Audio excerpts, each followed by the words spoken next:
And we are live. Hey, welcome back to the show, gang. God, it's been a week. Missed you. Tony's really missed you. He's done nothing but drive me nuts for the last week, so I'm glad we can get this show on and rolling.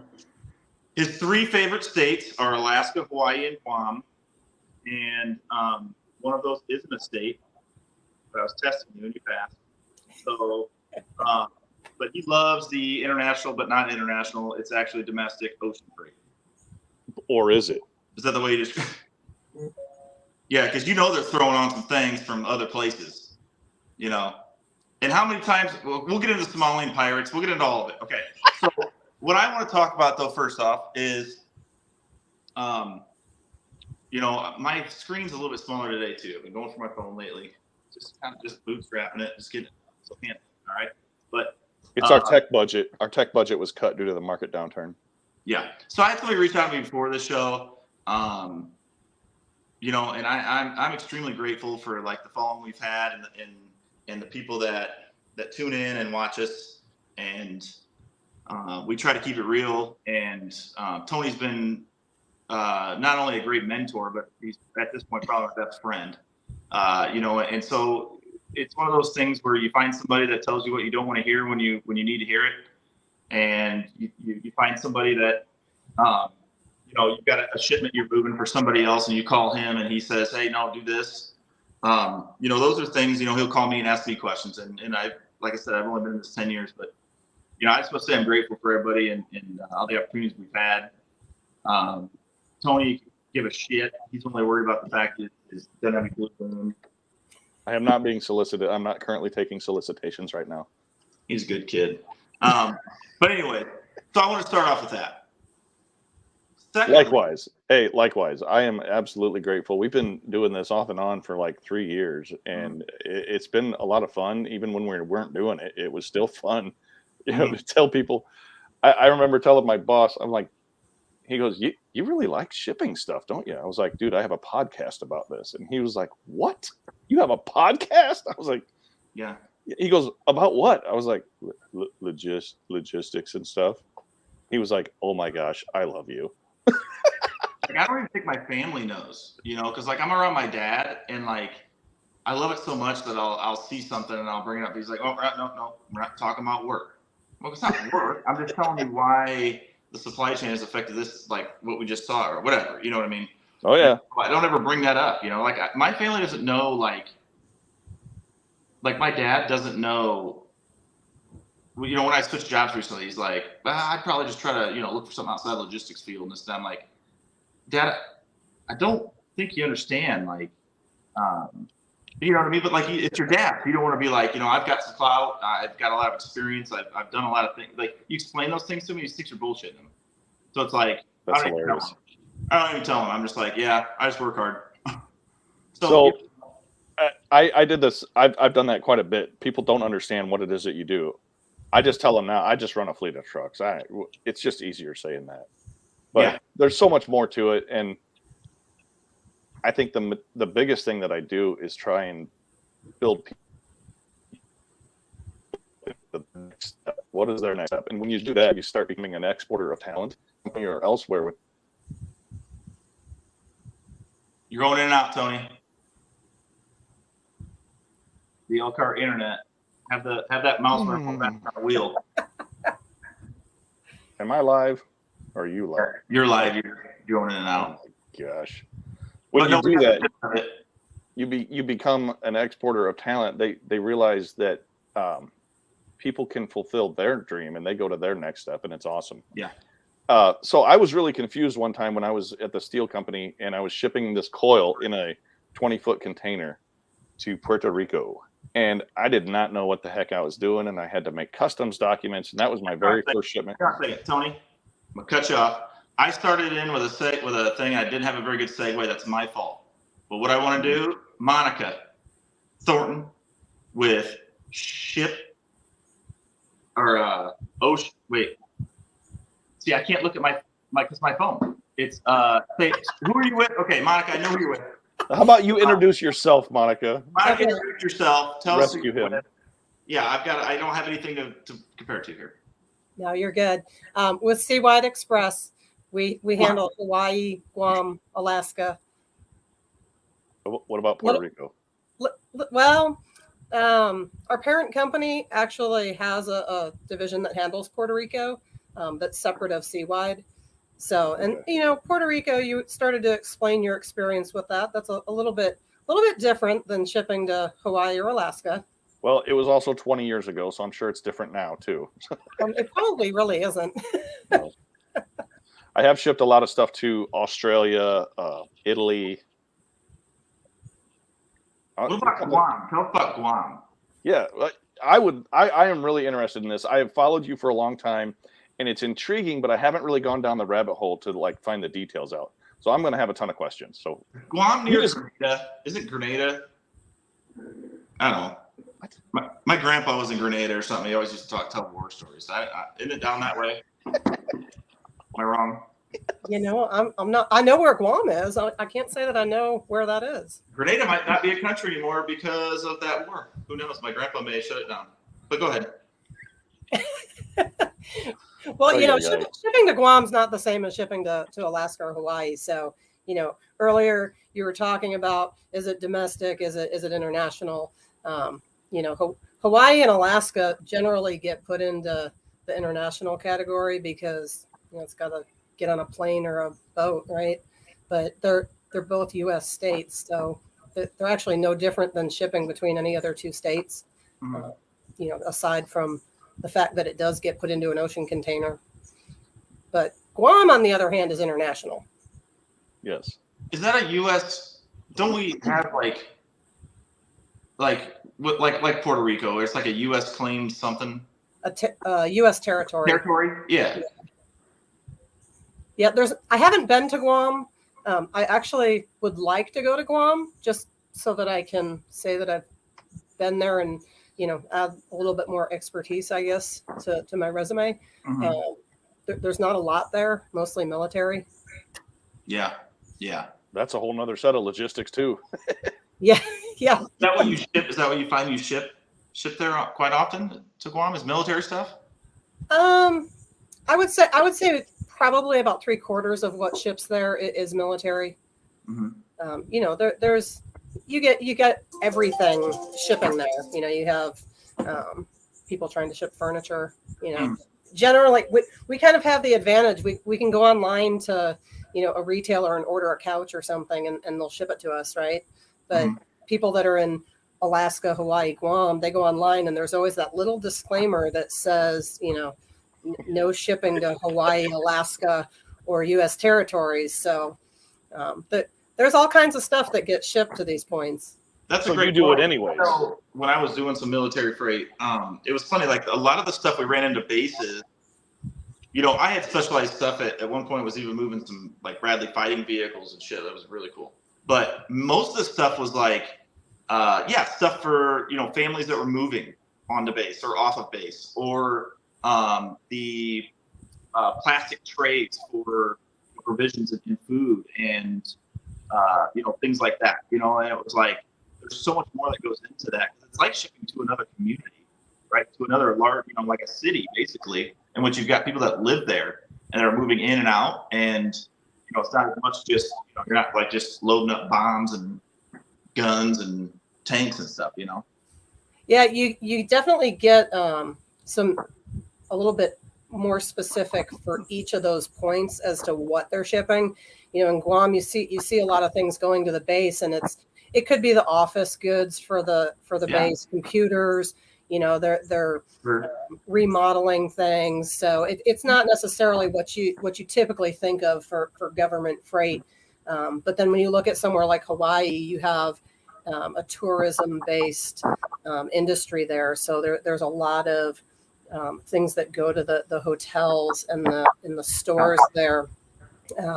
And then you look at Alaska and you've got mining. So you have big heavy rock trucks and equipment. So it's definitely really different, the things that you see shipping to all three of those points. Oh, I'll bet. Do you have to, just getting to Alaska is one thing, and then getting around inside Alaska is a whole nother challenge, right? Yeah. So there's, the bulk of freight that goes to Alaska is going to go into Anchorage. or Southeast Alaska. But you have villages, that could have 24 people in them, in remote areas. So there's a variety of methods once the freight gets to Alaska to get it where it's actually going for its final destination. A lot of it, can go up on the vessel or the barge, but then it has to be air freighted. There's some of the airports can only take certain size planes. I ironically had my first shipment to Alaska was back in about 2008. Somebody had a whole truckload worth of, household goods that they were going to be sold at the local general store in town, and that they were calling to get this stuff up there. And we had to actually call the air traffic control tower at the airport to find out how long their runway was, to find out what size plane could actually land there.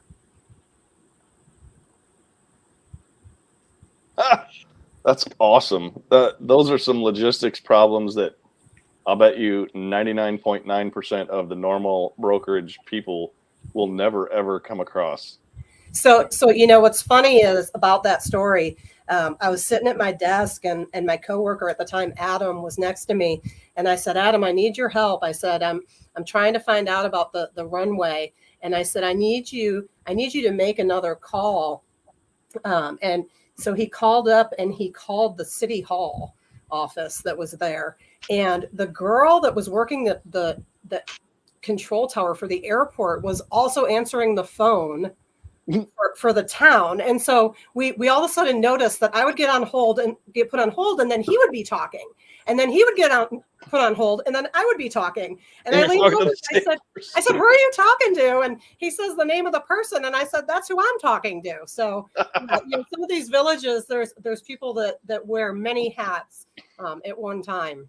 That's really cool. I'll bet you there's probably a lot of redundancies in those small towns like that, because there is no one else, or there's no one else qualified, or oh my gosh, I can't even imagine. I watch a lot of I watch a lot of those goofy Instagram reels, and I love those airplanes those like everybody in northern Michigan's got a snowmobile, right? But everybody in Alaska has like an airplane. they seem to fly them around, but they have like 10 feet and they take off. They're just on a sandbar in a river, and they'll take off in like 10 or 15 feet, but they don't weigh anything. So they're not really doing, it's more transportation and personal conveyance, I guess, than hauling anything of any substance. There's actually a market for those airplanes when they've been crashed in Alaska. I have a client that actually ships these crashed airplanes out of Alaska. They send them into Tacoma, and then they get shipped down to Miami, and they go to South America because they have very lax aviation rules in South America. And people rebuild these crashed planes. Yeah, and all their planes are all crashed and stuck up in trees, like in Madagascar, right, Tony? Yes. They need other ones. There's people up in the UP do the same thing. The only way to get to where their land is to fly in. But I had a customer one time, had a load to Alaska, and I came back, and she actually thought I was serious because I said, oh, yeah, absolutely. I can run it up to, what I'm going to do is I'm going to run it up to Vancouver, cross the border, get it up as far as I can. Then I'm going to cross-dock it onto a dog sled. And, I've got a team up there. And a couple hard mushes, and we can get it up to Anchorage for you or whatever. And she's like, really, what would the rate be? I said, and I had to call her because I was kidding. And I was like, God bless you. Like, no, I have somebody who can do it, but I can't do the Alaska. I will get somebody to, and I told her this, I said, I've got somebody who at that time we didn't do. So I was like, I've got a broker friend who does it. I'm going to break the load apart, in which I'll do the land trans up to, a certain area, and he's going to take it from there. Is that why they're called brokers? Yeah, and that's what, Tony, we always talk about this. That's the difference between a co-brokerage agreement and a double brokering. Okay. Mm-hmm. And so, and she was all cool with it because I wanted to run it by her, but I was like, no, I'm just kidding. You can't cross dock. You could cross dock on a bob or a dog sled, I guess, if you got an expedite that, it's a couple boxes. I don't know how it works, but you probably don't want to plane. What's a crazy story you got, Monica? I'm sure you got a billion really cool stories like that. Oh, going back about, I don't know, probably 12 years ago or so, the good old PC Miler program used to actually rate mileage to points in Alaska. And I worked at a trucking company back then, asset based, and we would get people that would call in and ask for a quote, and good old PC Miler would rate it, and then they go to book it and find out that you couldn't actually send a truck over the road to those points. So that going back that far, we were that's kind of where I learned about shipping to Alaska and how to do it the right way. Yeah. So I understand. I mean, islands are completely dependent on people like you. Alaska seems to be, for all intents and purposes, it's almost an island just because of the remoteness. Yeah. And then Guam is an island. You So said that, yeah. How do you LTL something to an island, right? Because it's going on a container. Great question. I know you First of all, posted this.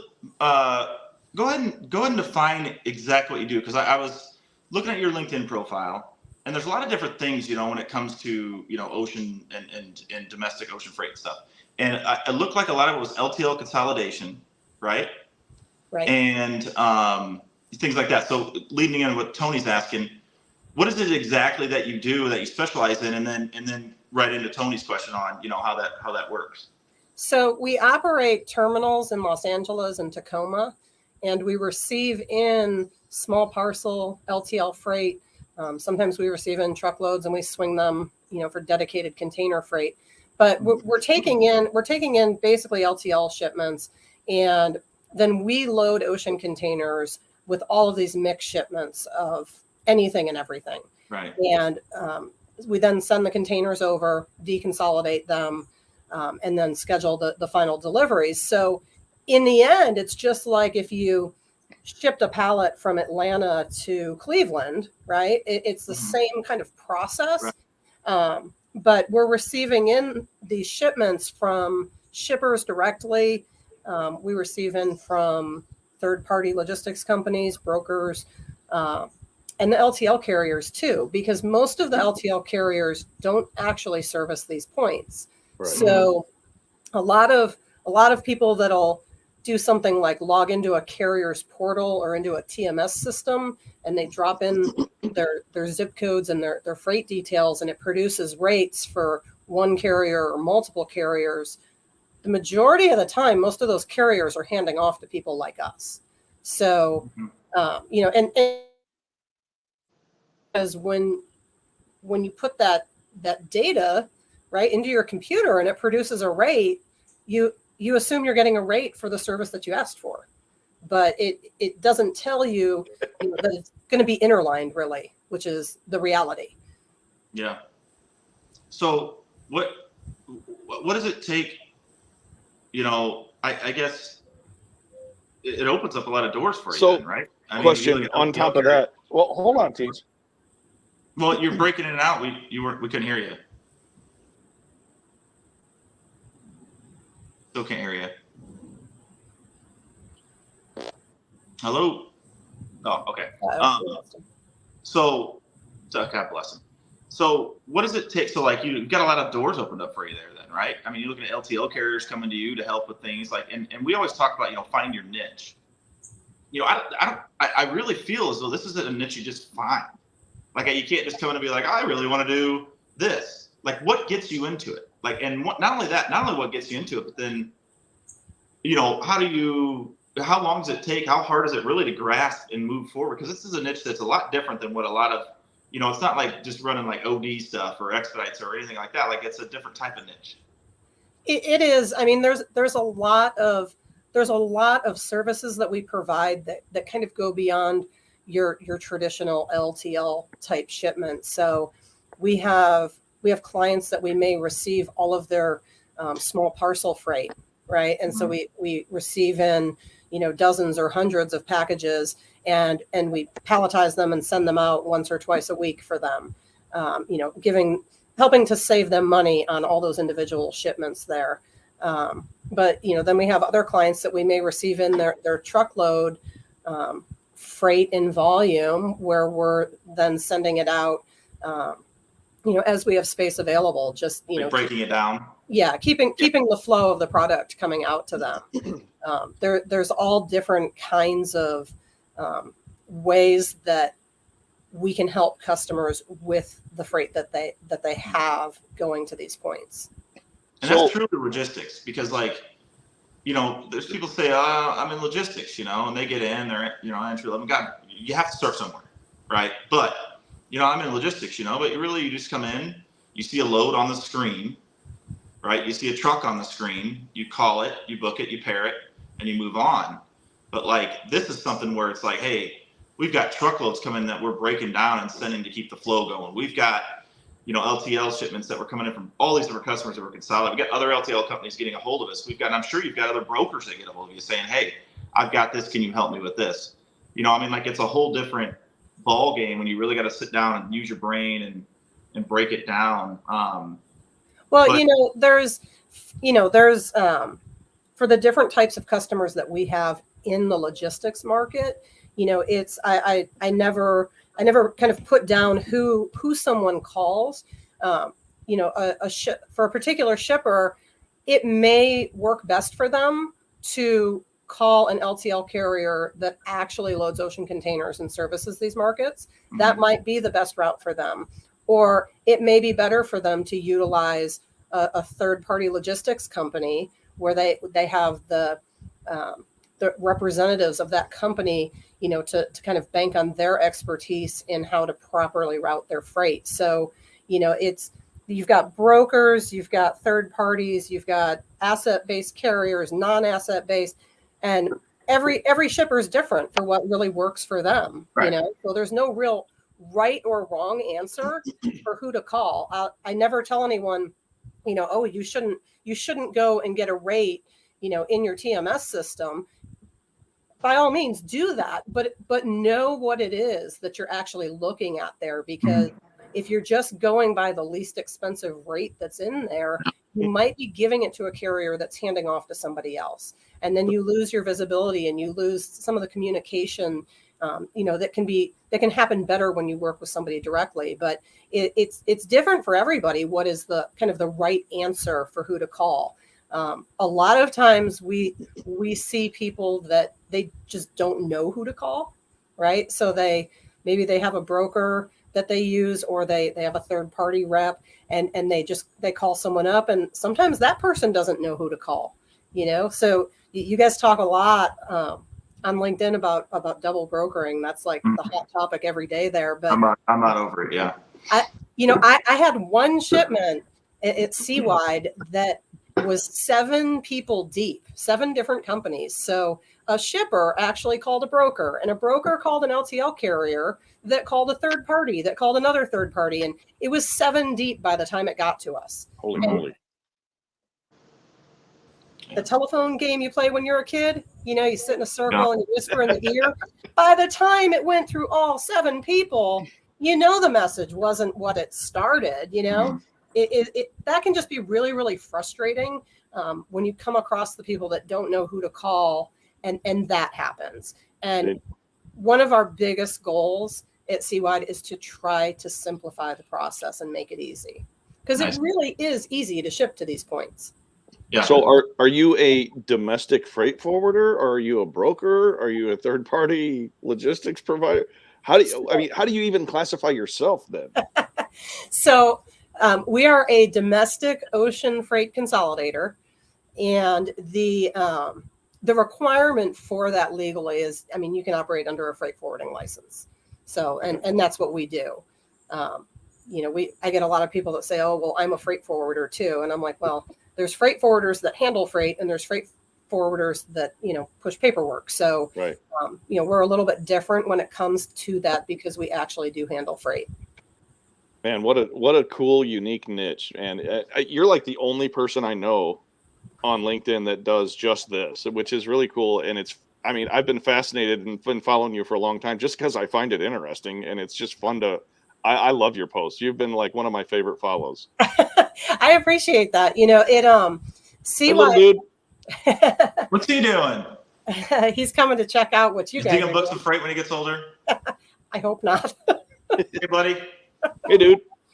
Back about 8.5 years ago, our GM actually called me up. The HR lady called me up and she said, "Hey, we want to have you come in and talk to Phil. He's going to start up this company." And I said, "Oh," I said, "well, that would be interesting. I've never started a company, you know, and I've thought about starting my own company."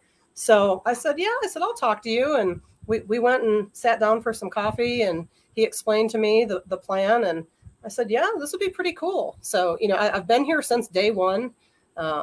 It is interesting. I wouldn't be here if it wasn't. I bet you love a challenge. Yeah. You know, I started in the expedite world when I entered the freight world, and I realized at one point I've been at asset based. I've worked for truckload brokerage. I've done this. I've sold 3PL services in the past, and I realized one day that expedite world that it gets under your skin and into your blood, and like it's cool to charter a plane. Like it's cool to send somebody an invoice for $65,000 for a chartered plane and to make something happen yesterday. But it gets under your skin and in your blood, and it gets into your daily life. And I started realizing that I wanted everything done now. Like I wanted my kids to pick this up yesterday, and I wanted dinner made yesterday. And I was like so stressed out. And one day I thought, you know, I don't want to go back to that. Like I like the LTL world, you know, truckload brokerage world, just general freight where, you know, you're not so pressed for time. But it's been interesting to have time in all those different arenas in the freight world. I love what you said, because same here. And you know, those invoices are great until it's the other way around. You know, I got a Sprinter van with 2 pallets going to the Ford Windsor plant.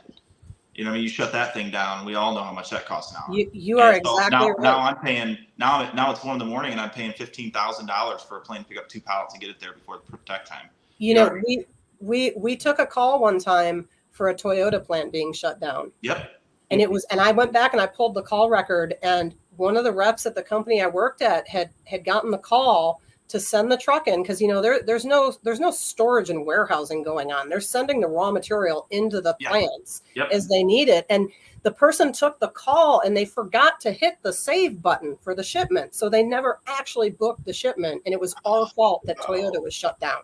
Oh my gosh. It was a nightmare. And so you have a delivery time, right? And then you have a protect time. Right. And we did have, there was an instance, I can't remember. The guy didn't even get fired. I don't know how he didn't get fired, but it was like a Sunday night. It was supposed to check on it, didn't check on it. The delivery time was like Sunday night, right? Protect time was like 6 a.m. Monday. And he didn't come in until, 7:30, and the guy wasn't there yet. So long story short, we shut a GM plant down for 28 minutes, and it cost us $45,000.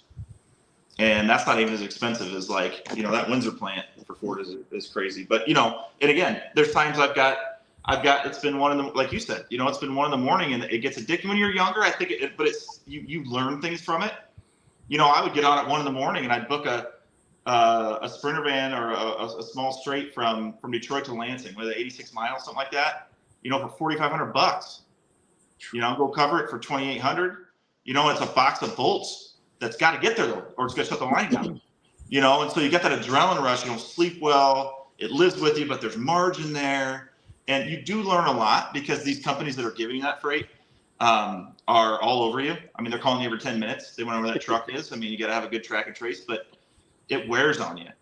You learn a lot from it. So like you said, I feel I'm grateful for going through it. I'm also happy I'm not necessarily in it anymore.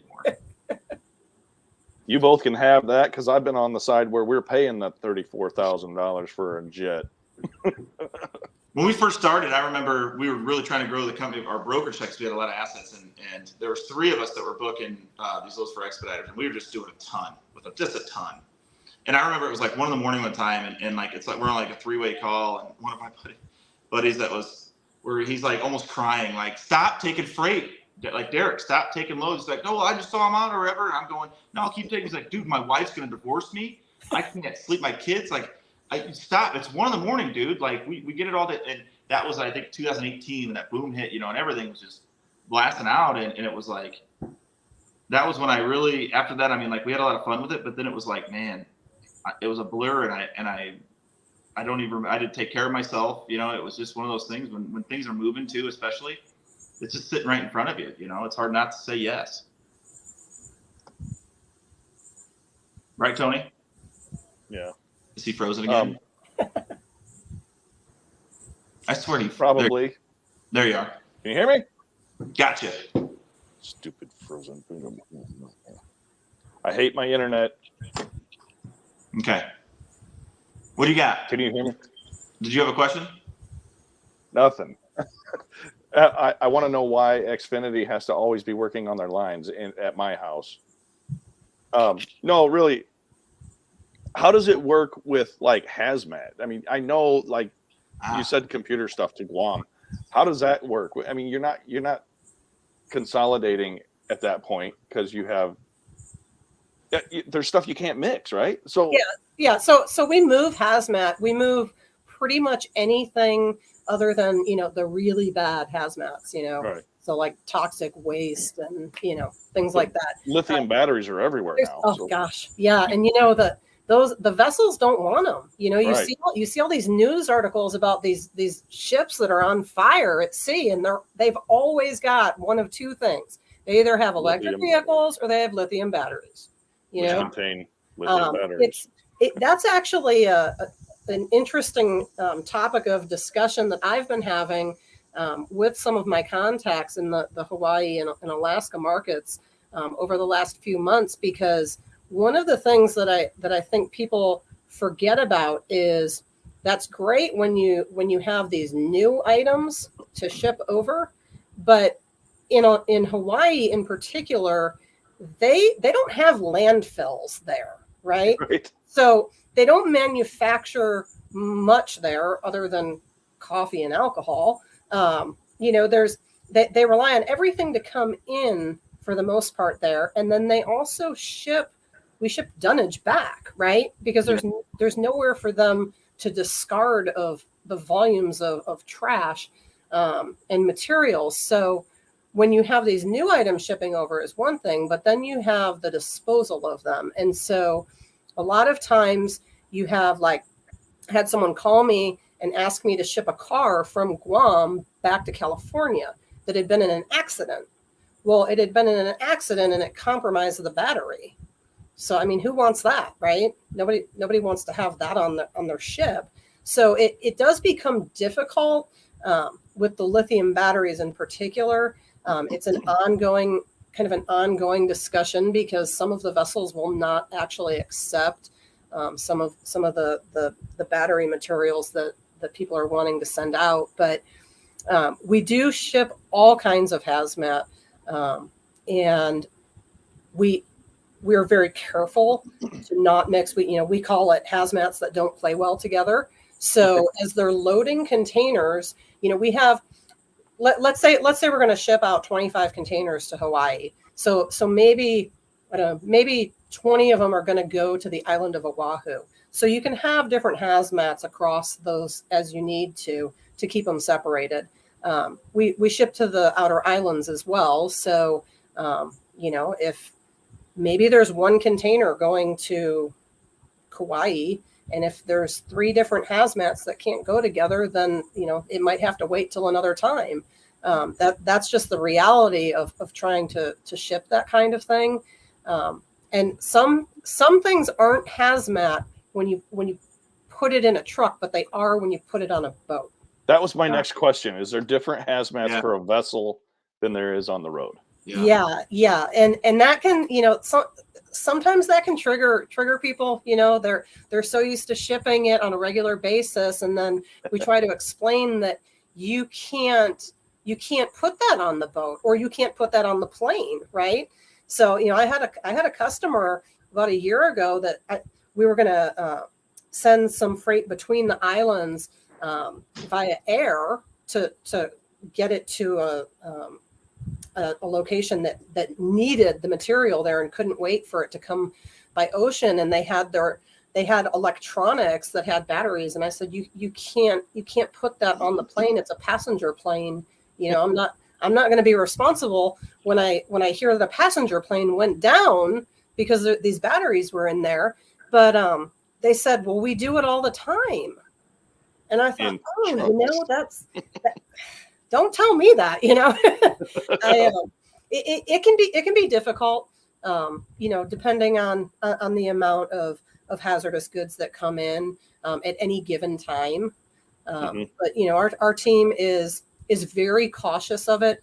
The repercussions for ocean freight, for going to Hawaii or Alaska for not loading and declaring hazmat correctly, the fines are absolutely unbelievable. So that's not something that we would ever want put on us. Right. So we try to make sure that all of our customers fully understand what has to happen with it. When you partner up with a carrier that's either on the island or not, and getting to the terminal to bring you the next thing that ships, it sounds easy on paper to do the vetting of a carrier that's doing that with trucks, with your certificate of insurance and, all of these authorities and the safer systems and, highway, RMIS, carriers, all those portals and stuff that you can use to ensure that your shipment is on a legit carrier who's insured and covered. What's that like for a boat? Do you have to mess with any of that? I mean, or is it just like contractual? So when you're talking LTL freight, we try to move LTL freight in much of the same manner as you do on the mainland. So, we want to try to give invoices that kind of look the same and they're kind of rated in the same type of way that people are familiar with. We want the experience to be similar. So, liability for LTL shipments is just like it would be for any other kind of LTL freight, where it's based on the freight class and the weight. When you talk about shipping a full container that's dedicated for your product, then it's a different story, because dedicated containers, they fall under commodity-based tariff ratings. There's Schedule B stuff. Yeah, there's just kind of a max liability for everything in there. If I send a container to you in Elkhart and you load it, and you close up the door, I know, who would want to go to Elkhart? I don't go to Elkhart. It's but if you loaded the container and put a seal on it and slapped it on the way out the door, and you send it to Long Beach, it gets put on the rail, it gets trucked to the ramp, put on the rail, gets trucked over to the port, gets put on the boat, ships over, we hook a truck up to it, we deliver it, they open the door. I have absolutely nothing to do with how you loaded that, right? Right. So and I've had customers that just put pallets in, stack them, don't put bars, don't put air pads, nothing. And, what an interesting thing to look at is what a container goes through when it's on the ocean, right? Oh, yeah. It's like, shaking a jar of pickles, right? Yep. The stuff in there can just be bouncing around if it's not actually secured correctly. So when it comes to full containers, there's an entirely different process for liability on that, particularly from us, since we had no hands in play in putting that stuff into that container. Let me start over. I received my education on that Puerto Rico shipment, shipping a stand-up steel coil that had to be under a certain weight to go in the container so that it and the container didn't add up to more than X, and the container could only hold Y. And it was a fiasco. And then, we had to block and brace it at the point of shipment. And I'm like, I got nothing to do with it. You're going to move it. But it's totally different. And we had to create this web of dunnage to secure this coil. Basically, we chained it to what ended up looking like one of those easy loading sleds that you see now. And we anchored it that way. And that's how but there's no D-rings inside a stupid container. How are you supposed to? It was so tough. This was early on for me. And that was I still remember it like it was yesterday because it still kind of pisses me off because I didn't know what I was doing. And I struggled so much with that one stupid shipment. And like, I don't envy you in the amount of work that goes into every little shipment, but I can totally understand where you're coming from because of a couple of struggles I've had. And container dunnage, and I see.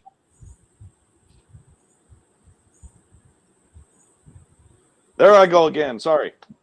So I see containers on these vessels falling off into the ocean, and I'm like, well, who pays for that? Which insurance is it? You know, when I started at Seawide, there was one day that I saw something on the computer about a container falling off of a ship, and I remember looking over at our GM Phil, and I said, "A container fell off a ship? Is that possible?" And he goes, "That happens all the time." Yeah. I thought, really? But yeah, people don't understand how often that happens. Yeah, you know, and that's I try periodically. I try to actually touch on that topic on social media, on LinkedIn, and post some things about that. There's a lot of really interesting videos and reading about what happens to containers that fall off of ships, right? Because they're watertight, right? And depending on what they have in them, they depending on whose it is, but they often reach a level of buoyancy where they've fallen off a ship and they don't just sink to the floor of the ocean. Right. They're underwater, and they could be really at any level underwater. And sometimes they stay there for weeks, just kind of suspended until they actually, wash ashore or they do sink. But that is a really, really interesting topic to Google and read articles on. But so you ship a shipment and it goes on a vessel and it falls off the vessel. There's a storm, act of God, like a blizzard. And who pays for that? Like, my stuff is gone. My customer didn't get it. Who do I invoice? Is it my insurance? Is it your insurance? Is it the ship's insurance? There was a barge in Hawaii a couple of years ago. They had some rough seas, and I think they lost about 20 containers in the harbor. Yeah, I mean, it happens. I don't have anything wooden to knock on out here. I got you. I have not had a container, and I'm not aware of Seawide having a container that has fallen off of a ship. I do recall an issue with a container that was an issue that the vessel had with the container, and so when the claims were filed on that, I mean, basically customers have to file a claim like they would for any other reason, and then we process it on our end, and then if we can go back to either like an inbound carrier or the ocean vessel, if we know where that damage happened that we didn't cause, then we file a claim back to them. So, and we actually, for the LTL freight, we track the quality of the freight and what it looks like at multiple levels. So when freight comes into our terminal, we pass all the freight through a dimensionalizer, and it takes photos from 4 or 5 different angles, and we can see if there's damage right then and there. So, if it delivers, we can go back to those pictures and say, okay, well, carrier X brought it into us like that, so they damaged it. They take a picture when they load up the container. They take a picture when they open up the container, and at destination if they feel there's a need to document anything. But we were just talking when TJ decided to take a break over there. I got my kids here. Sorry. We were talking about what a container goes through on the ocean, right? Like it's like could be violent, right? With the ship in the water. So when our team loads our containers with mixed goods in them, we've had pallet tables specially made by a manufacturer for us so that we can actually create an upstairs and a downstairs in the containers. So these pallet tables, we load them as we need them to do that, so that you're not actually loading the full height of the container with goods that are, producing weight and friction and pressure against each other. But they also use plywood, they use dunnage, they use airbags. They literally try to fill every nook and cranny of those containers so that when the container is, having movement, the goods inside can't actually, be jostling around. So Well, I used to do, here's another like one. bulk We used stuff. to hold on, TJ. You're still on break. So when I was shipping to Australia a lot, they have brown marmorated stink bug spraying season. Is there anything that is like eco? What? The brown marmorated stink bug has to be fumigated in the container, and you have to sign off on that from like April to November. Just FYI, in case you're shipping to Australia, they do not want the brown marmorated stink bug to get on the island or the continent of Australia. Anyway, do they have anything like that in like Hawaii or Guam? No, there. We have to I fumigate. think the only thing that I'm aware of with Hawaii is transferring of certain kinds of wood, and it's probably for that reason, and plant material. Okay. And I think that is because of insects. Pests. Yeah. Yeah. Same thing in Michigan, just for Michigan, even. Yeah. Transporting wood. Yep. There's an emerald ash borer in Michigan that they're really fond of keeping in Michigan. Yeah, it's in Ohio too. I'm from Ohio. It was there in Ohio, in Northeast Ohio, in 2010 when I left Ohio, and it was doing a lot of damage. Yeah, there was like these bumper stickers they'd give out at these places where you could get wood with like a picture of Michigan, and it said "Don't bug me." Like trying to really like put the word out. Yeah, they had when back when Craigslist came out and was like, the thing, one of the things people were selling was firewood. And I remember because of the emerald ash borer, there was all these rules and legislation put in about you could not actually transport firewood. At first it was state lines, but then it was between counties. Yep. Yeah, if you had it with you, even just state lines, you got pulled over, you get in trouble. And I had a question though too, because like when I was working with bulk, stuff, we were doing everything from salt out of Morocco on barges and dried cement and stuff. But there was times that they would use super sacks, to 3 or 4 of them with airbags in between, in these containers, like you said, to help keep that. But my thing is this, it's I feel like in the last. You guys think the last 2 years, you've heard a lot about ports and ships and things like that, and a lot about containers going over. What are the repercussions for that? I mean, environmentally, not just like I know what it can do affect you environmentally, but like, are there government, like you just missed the last 20 minutes of the show. We already talked about that. Yeah. Where were you, CJ? Yeah, we just did that. I just said I've got my kids. Go back and rewind. But okay, well, we can rewind because what did I say? I said you can Google that topic for some really interesting reading, right? There's some rabbit holes to go down. There you go. So I understand your dilemma with shaking up the box, because when I hauled horses, people were always wondering why was it so difficult to load a horse into the trailer. And I said, think about it from the horse's point of view. You're out in this spacious pasture, outside in the bright sun and the broad daylight and the night, and it's still wide open space. And you stuff them in a box, close the door, and shake it up in the dark for 10 hours. And, it's not an ideal circumstance, especially the second time. They start to associate that. So we had a lot of businesses that we would take the horse down to a location for training or breeding or whatever, and then bring it back later, 6 months later, 4 months later, whatever. And it was really difficult to load that. And I can imagine the cargo inside a container that's not fully airbagged and padded and dunnaged correctly, because I've shipped tons of stuff, and they always want to come back and say, well, the packaging wasn't adequate to this standard or to that standard. And then, I'm sorry, our conveyors are 4 feet off the concrete floor and another 75-pound box went on top of yours, but your packaging wasn't sufficient, so we're not going to pay the claim. Well, imagine how Noah's Ark was, Tony. Oh, yeah. You know how hard that two at a time. That's it. It was the different layers. That's how the COVID started. With Noah's Ark? Yeah. The only Noah did a great job. The only way he messed up was he didn't put 2 unicorns on there, and now we're now deprived of one of the most beautiful animals. He did. It was just that the one horn on the one was in the wrong spot.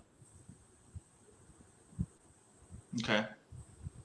I don't get it, but hey, I like where you went with it. There's a rhino. Oh, a rhinoceros. There you go. They have 2 horns. But okay. So, but you were talking about. I've had no dad jokes today. But you segued into something there. You were talking about the containers, right? Oh, about what they go through. About what they go through.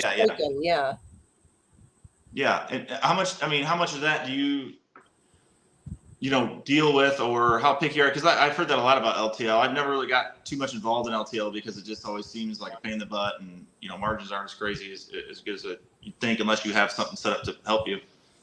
For us moving containers, I mean, any space in that container that doesn't have freight is us not making money, right? Like right. we want to cube out a container as best we can. So, they use all these different materials to fill in where they can to prevent, the goods from being damaged. We're really proud of our claims ratio because it is exceptionally low.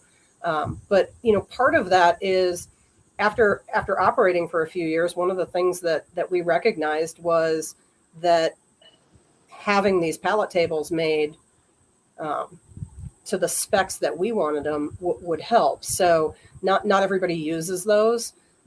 They definitely have made a tremendous impact on the quality, of the freight coming out at destination.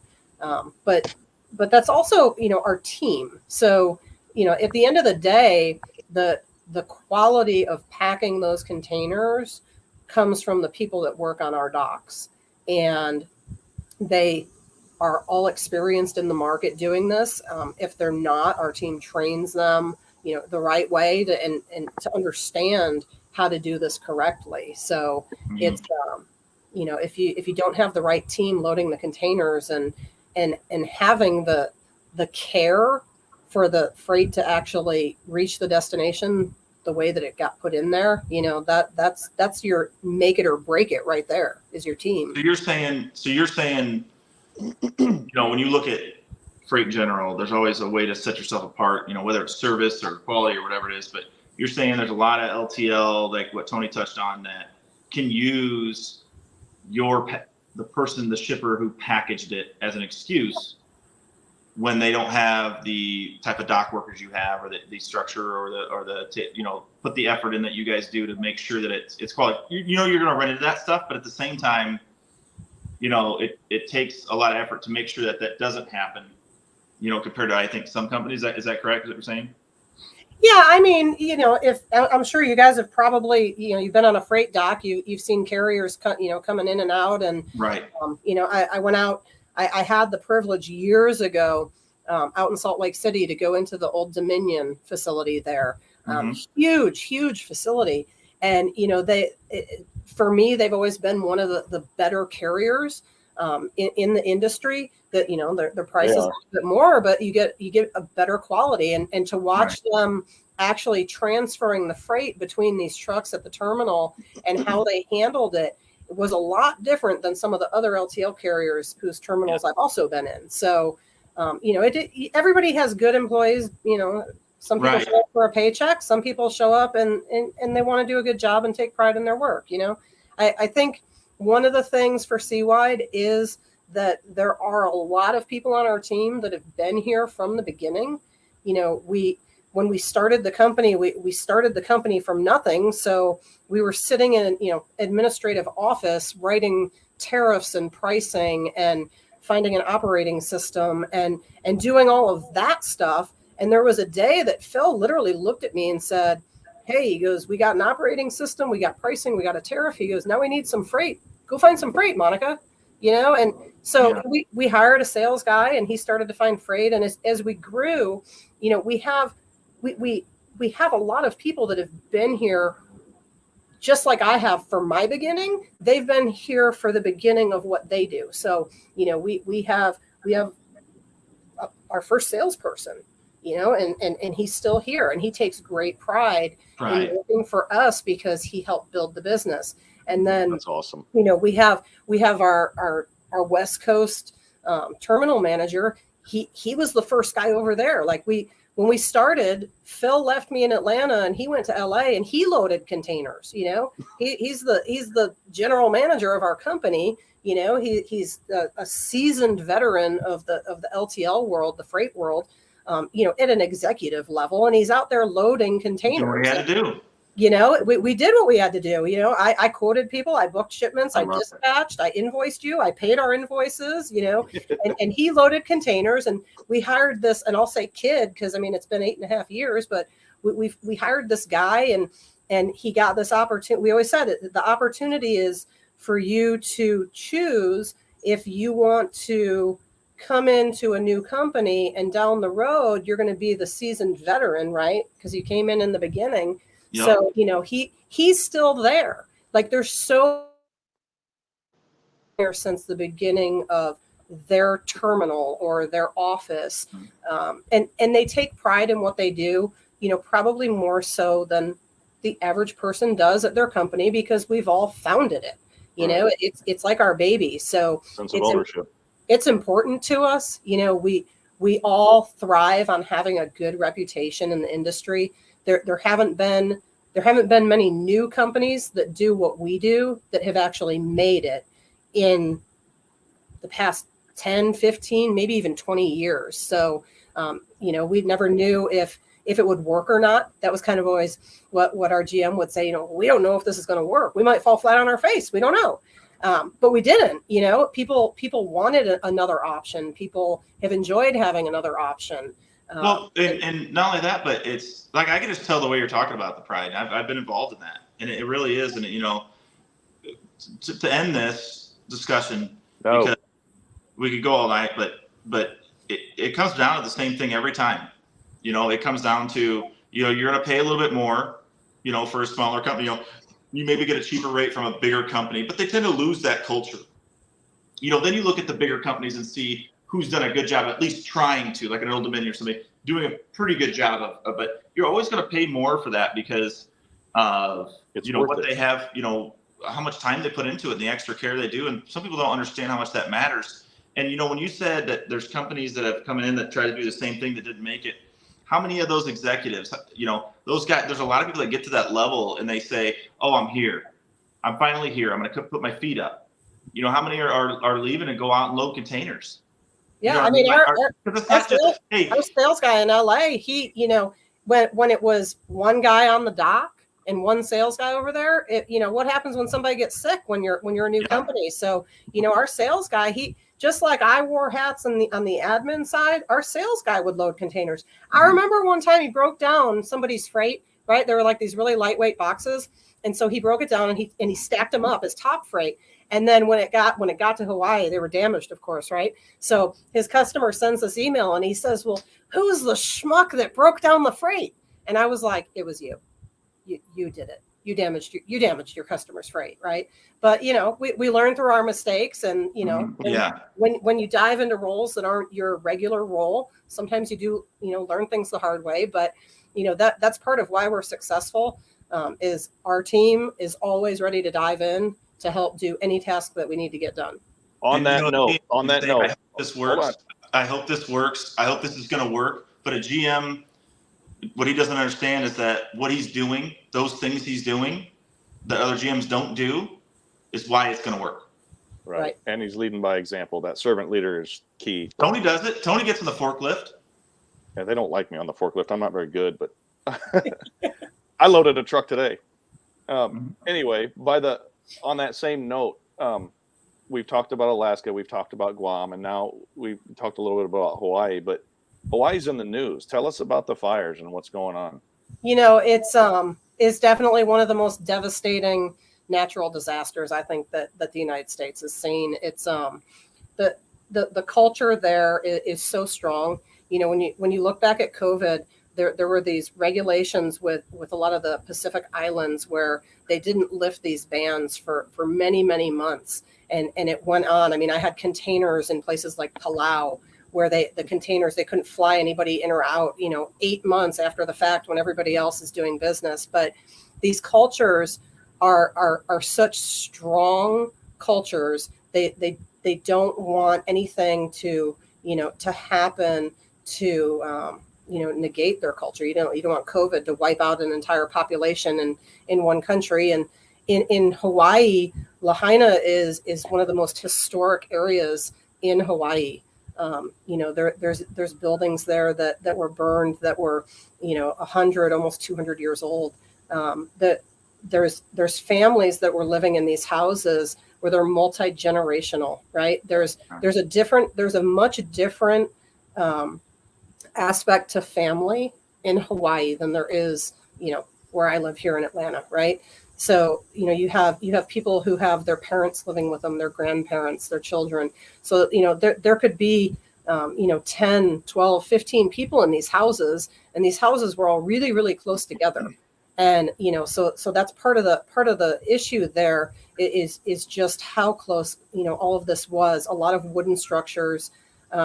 And my understanding is that the grassy areas that you see in all these photos, that grass is not native to the island, and the lack of rain, caused it to burn in excess. It is,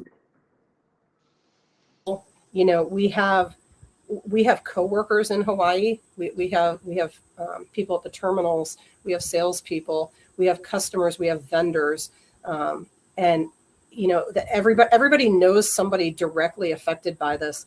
I was talking earlier with one of the ocean vessel providers, and I said I can't kind of wrap my head around, like, I saw a delivery that went in the day before the fires to an address that no longer exists. Like they purchased something, it got shipped to them. It was personal. It wasn't for business. Like, the person had to have been so happy to get that. And then the next day they lost everything, right? I don't even know if the person's okay. So it's very difficult, on a business standpoint, because this is a tragedy. It's not an opportunity to make money. I have seen my fair share of people in the logistics world coming to me looking to profit, right? Yeah. And at the end of the day, getting goods there and helping people is what has to happen, and it has a cost. But no one needs to exploit. Take advantage of that. Yeah, there's I've told people, if you have relief shipments that you need to get there, then when you come to me when you have the shipment. First of all, there's so much volume right now coming into the system for relief goods that it's not the time to quote imaginary freight. It's not the time to quote the what ifs. What if someone calls me and wants to ship a container of water? What's it going to cost? You call when you have the shipment, right? And then we can help you. And there are special rates in place for things, depending on what type of relief goods they are. And there's a lot of extra questions that have to be asked to make sure that the correct pricing can be given to somebody to not take advantage of the situation, and to help, keep it economical and keep goods flowing. A lot of the goods are being staged on the other islands. There's not, they're trying to not ship a lot of things onto the island before they need to. So I know that someone the other day came to me on LinkedIn and said that their church had collected physical goods, right? And they wanted to help. And so they said, can you help me ship it there? And I said, well, who are you going to ship it to? Well, they didn't know, and it's the desire for people to help is great, but people need to make sure that they're really looking at what's needed. So right now they are really trying to get water, food, medical onto the island. And, as far as donating, those things can be donated for sure. The next thing is funds. It's much easier for the relief teams to work with funds than stuff. Yeah. There's not a lot of space to store things in the facilities in Hawaii. They're small facilities. They're designed for containers to come in, be emptied, be delivered. So they do have goods that obviously ship to Maui that were either at the port or were en route to the port that their destination is no longer there. So that is something that is being worked on right now to kind of figure out how to process that and what to do with those goods. But I've seen the news, and I see people saying, "Oh, well, nothing's happening." It's happening. I talked to one of our sales reps 2 days ago that's in Honolulu, and I said I had heard 3 people in the last couple of days say that they were going to cancel their trips between now and the end of the year to Hawaii, and not necessarily trips to Maui or Lahaina. They were going to go to Oahu or another island, and I said, why would you cancel it?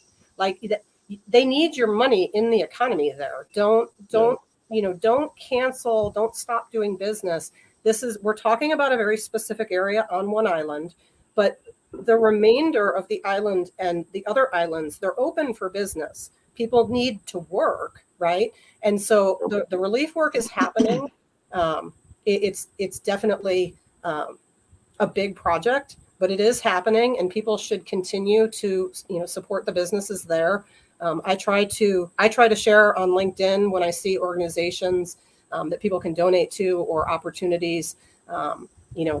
2 weekends ago, the Honolulu Cookie Company, they gave all their proceeds over the weekend to the Maui Food Bank.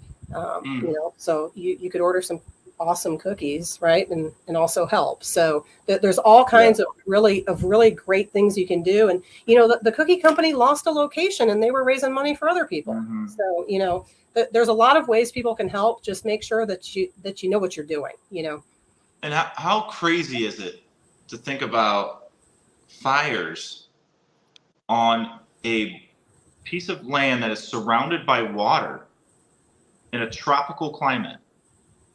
It's crazy to think about that, but it's also one of those things that it's just like having a snowstorm in Texas.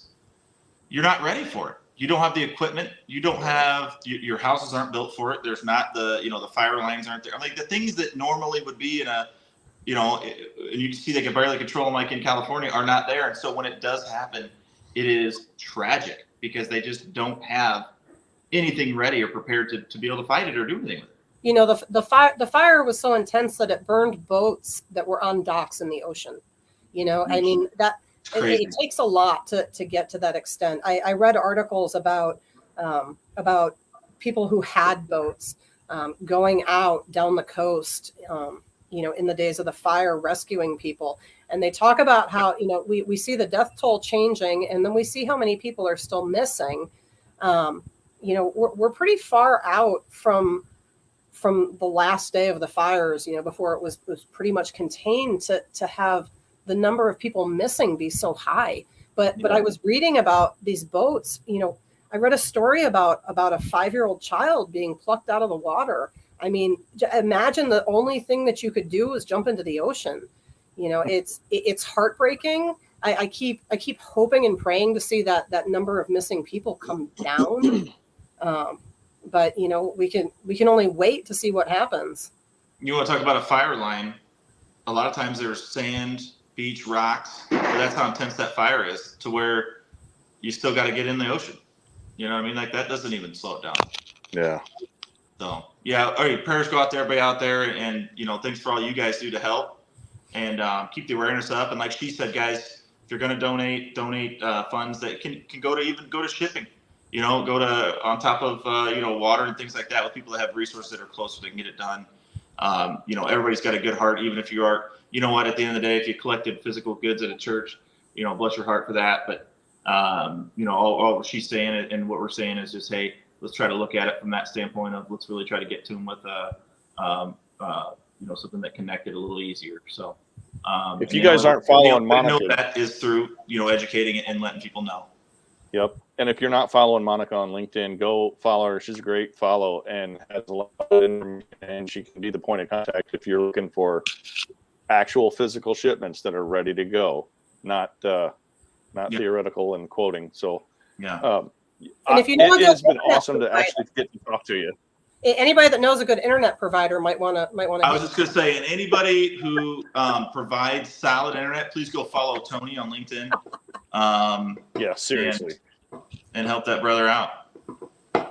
Because thanks again, Monica. It was awesome to meet you, and I'm looking forward to the next time. Yes, thank you guys very much for having me. Thank you so much. I learned a ton. I appreciate it. Have a See good you evening. guys. All right. Bye, guys.